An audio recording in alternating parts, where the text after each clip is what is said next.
나도 모르는 사이에 자신의 신용카드를 무단 복제 사용하는 수법으로 사기를 치는 일들이 요즘 늘고 있지요. 그런데 이번 사건은 피의자가 외국인입니다. 심지어 국내도 아닌 해외 카드를 위조해 국내에 들여와서 백화점 등지에서 고가의 물품을 마구 구입한 것인데요. 오늘의 사건 사고 전문가와 함께 이야기 나눠보겠습니다. 백기종 전 수서경찰서 강력팀장 나오셨습니다. 네, 어서 오십시오. 안녕하세요. 예. 신용카드 복제 사건, 국내에서도 심심찮게 벌어지는 그렇습니다. 일인데 네. 이번에는 외국인이 이런 범죄를 했다고요? 그렇습니다. 말레이시아인이 지난 10월 8일 날 여성이 포함된 원래 이제 총책은 말레이시아에 있고요. 예. 3명이 카드 위조된 카드를 가지고 들어옵니다. 그런데 특급 호텔에 숙박을 하면서 서울 시내 면세점이나 백화점을 다니면서 이 위조된 카드로 물건을 구입을 해가지고 원래 이제 카드깡으로 하려고 했던 건데 서울국제범죄수사대에서 수사를 잘했습니다. 그래서 197에 12억 5천만 원 상당을 위조 카드로 사용을 해서 물품을 구입한 그런 사안이죠. 예. 그래서 사용한 금액이 12억 5천만 원이나 된다고 그렇습니다. 하고요. 이 가운데 실제 승인된 게 1억 8천만 원. 네. 주로 고가의 명품들, 명품 시계나 가방 이런 것들을 이제 구입을 해서 그렇습니다. 해외로 밀반출하려고 했던 것인데 그런데 이렇게 12억까지 신용카드를 사용할 정도로 이게 적발이 안 됐다는 것도 참 의아하네요. 사실 50만 원 이상 신용카드는 예전 같은 경우에는 신분증을 확인을 했지 않습니까? 예. 그런데 이제 50만 원 이상 사용을 해도 신분을 확인하지 않는 그런 맹점을 파악을 하고 들어온 건데 사실 이게 신용카드 사용을 할 때 2번, 3번 승인 거절이 나면 또 다른 신용카드를 내밀 때 이때 의심을 해야 되거든요. 또 고가, 이블루 시계 같은 거 4천만 원 상당을 구입을 했는데 이건 승인이 떨어졌어요. 이런 상태로 해서 굉장히 피해를 보고 있는데 의심을 전혀 안 한다는 것이죠. 그리고 이제 이 말레이시아 여성이나 관련자들은 본인의 진짜 여권을 제시를 하니까 또 믿기도 했어요. 그렇기 때문에 승인 거절이 나거나 아니면 또 고가의 물품을 구입할 때는 특히 외국인 같은 경우에는 1차 의심을 해봐야 되는 그렇군요. 그러니까 50만 원 이상 신용카드 사용자에 대해서 최근에 이제 신분 확인 제도가 그렇습니다. 없어진 점을 악용한 사건이라고 볼 수가 있겠습니다. 카드 불법 복제, 국내에서도 편의점에서 위장 취업한 피의자가 설치를 해서 복제한다든지 아니면 ATM기에 이 복제 장치를 설치한다든지 굉장히 많은데 이렇게 카드 위변조 사건이 잇따르는 이유가 뭘까요? 사실은 카드라고 하는 게 바로 현금화할 수 있고 또 물건을 구입할 수 있는 그런 그 장점이 있죠. 그러니까 어떤 제약 없이 승인만 떨어지면 현금화 또 물품화가 된단 말이죠. 이런 측면이 굉장히 유혹을 많이 하는 범죄를 일으키는 건데 사실 요즘 이제 위험한 게 카드 복제기 이게 스키머라 그래가지고 이 신용카드 복제 프로그램이 된 노트북하고 스키머만 있으면은 이게 쉽게 카드 복제가 이루어지는 측면이 있어서 사실 IC칩 카드를 결제하는 단말기 전환이 시급하다. 지금 이 마그네틱 카드가 이런 문제에 노출돼 있죠.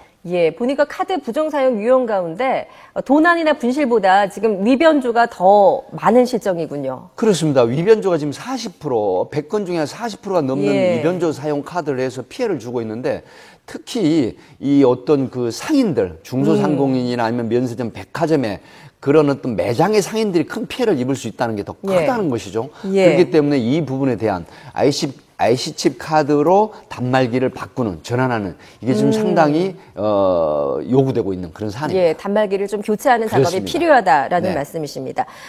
이 고객들 입장에서는 내 카드가 도용이 당해서 내가 쓰지도 않았는데 이제 막 청구서가 날라온단 말이죠. 그러니까 카드를 도용당했을 때는 어떻게 해야 됩니까? 이렇게 하시면 됩니다. 경찰에 신고를 하시고요. 그다음 내가 이 카드를 사용하지 않았다는 이게 증명이 되면 도난 카드나 위변조 카드 확인서를 받아가지고 해당 회사에 제출하게 되면 전혀 문제가 없습니다. 그렇군요. 전액 다 보상을 받을 수 있다는 말씀이시죠. 알겠습니다. 신용카드 쓰기에는 편하지만 이렇게 음지에서 불법으로 사용돼서 손해를 보는 일이 많습니다. 좀 사용에 주의하셔야 될 것 같습니다. 다음 사건 주제 함께 보시죠.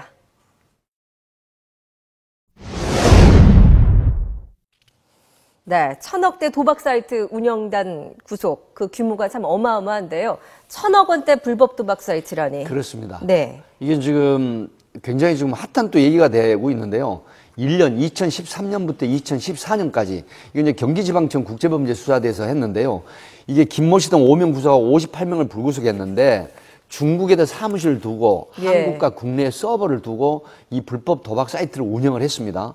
근데 이제 이게 문제가 되는 건 1,000억 대가 넘는데 사실 국내에서 게임을 하는 사이트에 접속을 하게 되면 4%에서 15%가량 이게 이 수수료를 뗍니다. 예. 그래서 부당이득을 300억 정도 취했거든요. 근데 여기에 지금 굉장히 진화된 게 뭐냐면 경북에 있는 4년제 대학 총학생회장을 포섭을 해가지고 예. 학생들을 상대로 이 불법으로 통장을 모집을 해가지고 이걸 또 이용해서 이 범죄에 사용을 했거든요. 예. 근데 이게 지금 전자금융거래법으로 이게 3년 이하 징역이 2천만 원 이하 벌금 중한처벌을 받는데 학생들 50명을 상대로 또 통장 모집책을 활용을 했어요. 예. 그렇게 돼서 더욱 지금 문제가 되고 있는데 점점 진화하는 이 도박 사이트, 더군다나 1,000억 대가 넘는데 그동안에 여기에 가담을 해서 범죄도 문제지만 여기에 어마어마한 수백억 대, 수십억 대 피해를 준 이런 사안입니다. 예, 참 돈이 필요한 대학생들을 꼬드겨서 이렇게 그렇습니다. 범죄에 가담시켰다는 참 네. 안타까운 사건인데,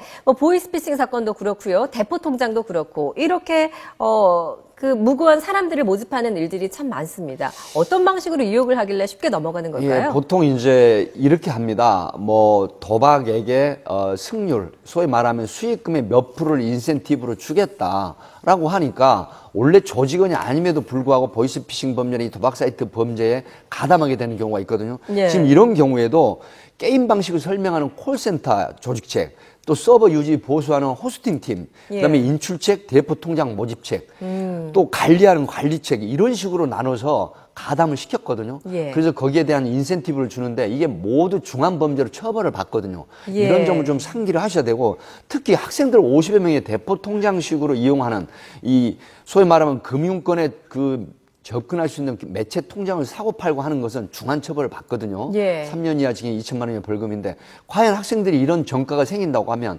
향후에 사회에 나와서 취업이라든가 예. 여러 가지 사회적 불이익을 받거든요. 예. 정말 조심하셔야 될 사안입니다. 예, 요즘 학생들 좀 취업도 어렵고 이러다 그렇죠. 보니까 혹시나 더 큰 범죄에 더 뛰어들게 되는 또 그렇게 되진 않을까 또 걱정도 드네요. 사실 유혹이 심한 경우죠. 지금 청년 실신 시대, 뭐 실업자 신용 불량 시대, 또 지금 오늘 뉴스도 나왔지만 7.4%의 실업률 예. 이런 게 이제 굉장히 외적으로 취업에 대한 어떤 굉장히 욕구가 큰음에도 불구하고 취업이 안 되는 상황에서 이런 범죄에 노출될 그런 유혹에 빠질 가능성이 굉장히 많거든요. 예. 그러니까 혹시 이런 뉴스를 보시게 되면 단세포적인 생각하시면 안 됩니다. 알겠습니다. 네. 혹시나 도박 중독으로 그렇습니다. 자신을 통제하지 못해서 범행을 하는 경우가 많다고 하니까 꼭 이런 사건에 개입하면 안 되겠습니다. 다음 사건 보시겠습니다. 가족에 의해서 정신병원에 감금된 억울한 여성의 얘기인데요. 문제는 정신병원 입원 과정에 있었습니다. 다음 주제와 함께 보시죠.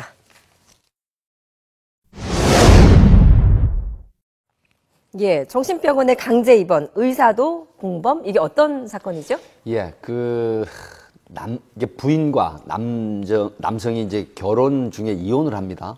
이혼을 하는데 그때 재산 분할 청구 소송을 냈는데 이혼을 하고 5년 뒤에 보니까 남편이 숨겨둔 재산이 지금 60억 정도가 발견이 됐습니다. 그래서 이걸 다시 재산 분할을 해달라고 소송을 제기한 상태인데 예. 어느 날 갑자기 유학을 간 27세 된 아들이 집으로 찾아옵니다.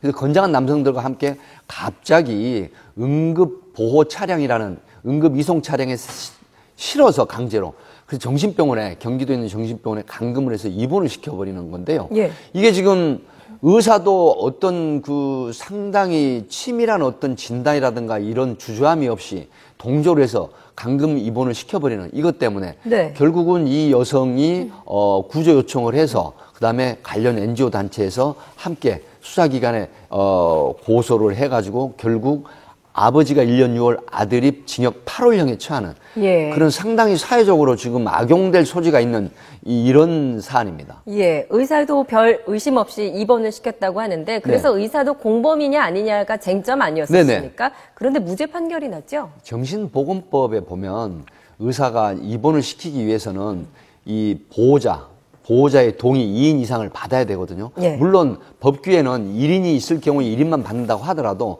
그다음에 확실한 진단을 거쳐서 입원을 시켜야 되거든요. 24시간 이내에. 네. 근데 이러한 부분을 조금 결여하고 동조를 해버렸거든요. 예. 그러나 지금 파기환송은 이게 정신보건법 위반 부분 감금죄는 무죄라고 하더라도 정신보건법 위반 관련은 유죄 취지로 이렇게 파기환송을 했기 때문에 예. 완전히 무죄는 아닙니다. 아, 완전히 무죄는 아니군요. 그렇습니다.